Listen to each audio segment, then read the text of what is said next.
आवाज जनतेचा।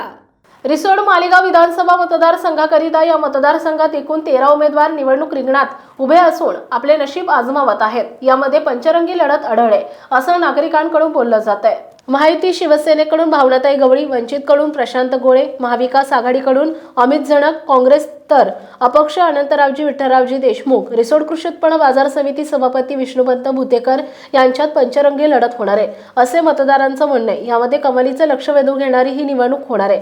तर या निवडणुकीत विजयी कोण होणार, मतदार कोणाला पसंती देणार हे चित्र स्पष्ट होणार आहे। त्यामुळे विविध पक्षाच्या कार्यकर्त्यांच्या मनात संभ्रम निर्माण होतोय।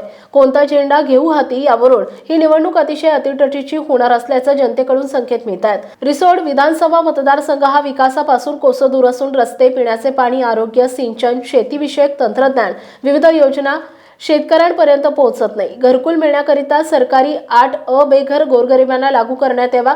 शिक्षण अशा मूलभूत गरजांची पूर्तता कधी होणार असे विविध कल्याणकारी प्रश्न नागरिकांच्या मनात आहेत। आता योग्य संधी आहे योग्य उमेदवार निवडण्याची अशी नागरिकांकडून चर्चा होतीये। एकंदर ही निवडणूक अतिशय अतिटटीची होणार आहे। याकडे रिसोड, मालेगाव, वाशिम जिल्ह्यातील जनतेचं लक्ष केंद्रित झालंय। दिनांक 12 नोव्हेंबर 2024 रोजी दुपारी 1 वाजता रिसोड येथे महाराष्ट्र राज्याचे मुख्यमंत्री एकनाथ शिंदे आणि वंचित बहुजन आघाडीचे युवा नेते सुजात आंबेडकर यांची मोठी भरगच्च जनसमुदायाची फार मोठी सभा झाल्यानं भावनाताई गवळी आणि प्रशांत गोळे यापैकी एक जण बाजी मारतील अशी शक्यता नाकारता येत नाही असं नागरिकांमध्ये चर्चा आहे।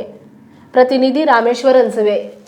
आपल्या परिसरातील बातम्या आणि ताज्या घडामोडी पाहण्यासाठी आजच आमच्या ABK न्यूज 24 चॅनलला सबस्क्राईब करा आणि बेल आयकॉनवर क्लिक करा।